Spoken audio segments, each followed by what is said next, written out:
अस्सलामु अलैकुम वरहमतुल्लाहि वबरकातुहू। स्टूडेंट्स ऑफ सिक्स क्लास ज़राअत की बुक, बेटा बुक की शॉर्टेज की वजह से, बुक ना होने की वजह से कुछ स्टूडेंट्स के भी मुझे कमेंट्स आए थे कि सर हमें बुक्स जो है ना वो नहीं मिल रही, तो आप हमें स्क्रीनशॉट लेके सेंड कर दें या कोई भी चीज़ हमें जो है ना मवाद जो है ना वो सेंड कर दें। तो बेटा मुझे भी थोड़ी सी ये दिक्कत पेश आई बुक ना होने की वजह से, तो मैंने ऑनलाइन ही आपको जो है ना वो पिक सेंड करके उससे पढ़ाता रहा। लेकिन अब जो है ना बुक मिल गई है, तो मैं कोशिश करूँगा कि आपकी ज़राअत की बुक उसको आपकी जो एक्सरसाइज के अंदर क्वेश्चन मौजूद हैं, आपने बेटा कंप्लीट सिलेबस जो है ना वो तकरीबन पढ़ लिया। पहले 5 पेज थे जो आपके बेटा सिलेबस के अंदर शामिल थे, 1 to 5 पेज, तो बेटा वहाँ तक हमने पढ़ लिया है। और मैं कोशिश करता रहा हूँ कि साथ साथ जो क्वेश्चन होते हैं वेरी इंपॉर्टेंट शॉर्ट क्वेश्चन या लॉन्ग, तो उनके मैं निशानात आपको लगवाता रहा हूँ, लेकिन कुछ इतने कारआमद जो है ना वो साबित नहीं हुए। और मैं चाहता हूँ कि अब आपने जितना पढ़ लिया है उसकी इसके लिहाज से आपकी एक्सरसाइज जो है ना उसके क्वेश्चन मैं आपको हल करवा दूँ, और उनके पेजेस जो है ना उनके आपको निशान जो है ना वो लगा दूँ कि किस पेज के ऊपर कौन सा क्वेश्चन मौजूद है। तो चलिए बेटा स्टार्ट करते हैं। आपकी ये एक्सरसाइज पेज नंबर 9 के ऊपर पहला क्वेश्चन है, उसका अलिफ जुज़ है, अच्छे और खालिस बीज की खसूसियात बयान करें। तो ये बेटा पेज 1 के ऊपर इसका आंसर मौजूद है। ये लॉन्ग क्वेश्चन है और इसका आंसर बेटा ये पेज 1 के ऊपर अच्छे बीज की खसूसियात अलिफ, पहला क्वेश्चन का अलिफ जुज़ यहाँ से लेकर यहाँ तक इसका बेटा आंसर मौजूद है। ये आपने अपनी बुक के ऊपर बेटा ये निशान लाजमी लगाना है। ये निशान मैं आपके चेक करूँगा, आपकी बुक भी मंगवाऊँगा अप्रैल के लास्ट पे और आपकी कॉपी भी। और क्वेश्चन के आंसर शॉर्ट जो है लिखने के लिए दूंगा वो आपने लिखे हुए होने चाहिए, बाकी लॉन्ग जो है उनके आंसर मैं निशान देखूंगा कि आपने सही लगाए हैं या रॉन्ग लगाए हैं। ठीक है बेटा, तो ये पहले क्वेश्चन का आंसर हो गया। अब चलते हैं नेक्स्ट पेज क्वेश्चन पे। पहले क्वेश्चन का बाजुज़ पके हुए बीज की अलामात बयान करें। तो बेटा पेज 1 और 2 के ऊपर इसका आंसर मौजूद है। तो चलें पेज 1 के ऊपर देखते हैं। तो बेटा ये यहाँ से शुरू हो रहा है अलिफ, पहला क्वेश्चन उसका बाजुज़ पके हुए बीज की अलामत। तो बेटा यहाँ से बीज की अलामत यहाँ से स्टार्ट होती हैं, आप ये भी लिख लें या ये वाली लाइन ना भी लिखें तो आप यहाँ से याद कर लें कि अच्छे पके हुए बीज की मंदरजा से अलामत है। यहाँ से स्टार्ट होकर 1 2 3 3 पॉइंट और दूसरे पेज के ऊपर ये 4, यहाँ तक पहले क्वेश्चन के बाजुज़ का आंसर कंप्लीट हो जाता है। ठीक है बेटा, चलिए नेक्स्ट क्वेश्चन देखते हैं।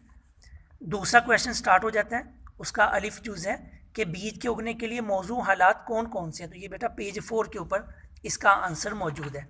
पेज 4 ये देखें, बीज उगने के लिए ज़रूरी माहौल, ये देखें अलिफ, क्वेश्चन 2 का अलिफ यहाँ से स्टार्ट होता है यहाँ तक, ये 3 लाइनें बेटा ये क्वेश्चन 2 के अलिफ जुज़ की हैं। ठीक है बेटा, ये आप अच्छे से नोट कर लें। इनमें जो शॉर्ट क्वेश्चन होंगे मैं लिखने के लिए आपको दूंगा, निशान लगवा दूंगा, वो आपने कॉपी के ऊपर लिखने, बाकी जो लॉन्ग है वो आपने याद करने होंगे। दूसरा क्वेश्चन है बेटा उसका बाजुज़ आप बीज इकट्ठे करने के लिए क्या इकदाम करेंगे। तो ये बेटा पेज 2 के ऊपर इसका आंसर मौजूद है। तो ये देखते हैं, ये देखें बीज इकट्ठा करने के लिए दर्ज झेल इकदाम, क्वेश्चन 2 का बाजुज़ यहाँ से लेकर यहाँ तक ये 5 पॉइंट है, ये आपने लिखने। और बेटा एक बात याद रखिए, जो क्वेश्चन मैं अभी निशान आपको लगवा रहा हूँ, अगर ये क्वेश्चन सेम मैंने आपको पहले लिखवा दिए हुए हैं, कॉपी पर लिखने के लिए दे दिए हुए हैं, क्वेश्चन थोड़ा बहुत चेंज भी हो जाए तो कोई इशू नहीं, ये वाला आंसर अगर उसमें आ जाता है तो बेटा आपको मज़ीद लिखने की ज़रूरत नहीं है, आपने कॉपी के ऊपर दोबारा नहीं रिपीट करना। तो आप यही समझे कि आपने ये सवाल कर लिया। लेकिन अगर कुछ ऐसे क्वेश्चन जो अजाफी थे मैंने आपको करवा दिए और एक्सरसाइज के नहीं करवाए, वो आपने कॉपी के ऊपर लिखने होंगे। ठीक है बेटा, वो डेली वाइज में आपको 5-5 दे दूंगा, तो आप उनमें से लिख लेंगे। ये बेटा दूसरा क्वेश्चन भी कंप्लीट हो गया। तीसरा क्वेश्चन स्टार्ट हो रहा है, पौधे लगाने के लिए गमला किस तरह तैयार किया जाता है। तो ये पेज 2 और 3 के ऊपर है, ये लॉन्ग क्वेश्चन है बेटा। ये देखें बीज बोने के लिए गमला तैयार करना।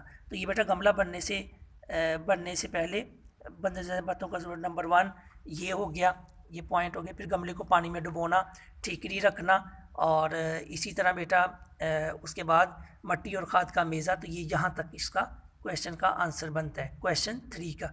ये देखिए क्वेश्चन 3 यहाँ से स्टार्ट हो रहा है और यहाँ तक बेटा उसका आंसर कंप्लीट हो रहा है। ये बेटा तीसरा क्वेश्चन भी आपका कंप्लीट हो गया, इसका अलिफ और बाजुज कुछ भी नहीं था। नंबर 4 है बेटा, क्वेश्चन नंबर 4, उसका अलिफ है गमले के पैंदे में सुराख क्यों किया जाता है। तो ये पेज 3 के ऊपर बेटा इसका आंसर मौजूद है, ये देखें।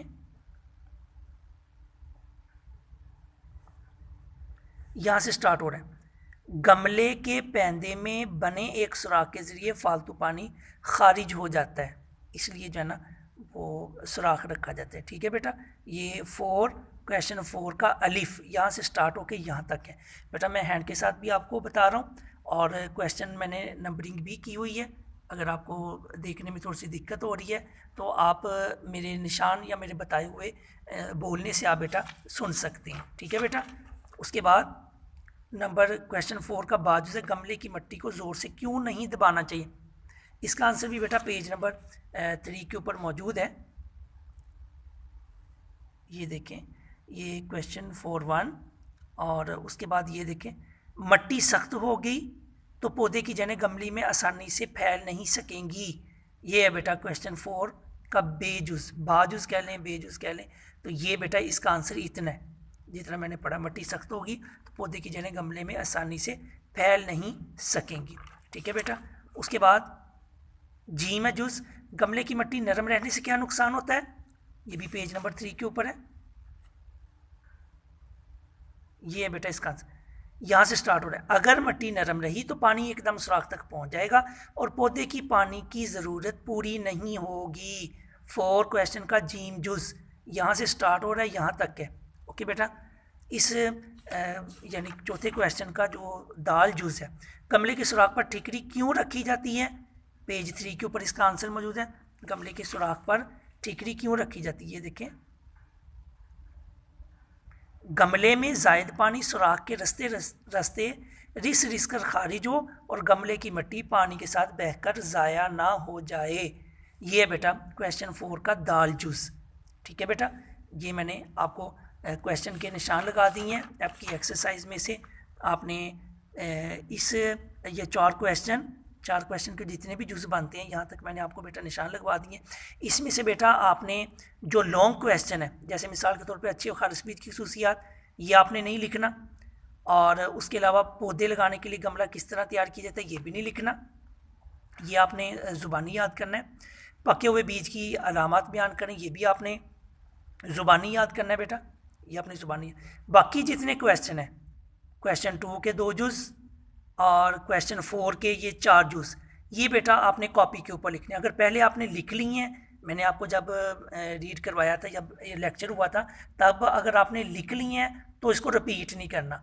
अगर नहीं लिखे तो आपने इस एक्सरसाइज के जो क्वेश्चन बाकी रहते हैं, जो मैंने अभी बोले हैं क्वेश्चन 4 तक के, आपने उनको नीट कॉपी के ऊपर लिखना है। ठीक है बेटा, वस्सलामु अलैकुम व रहमतुल्लाहि व बरकातुहू।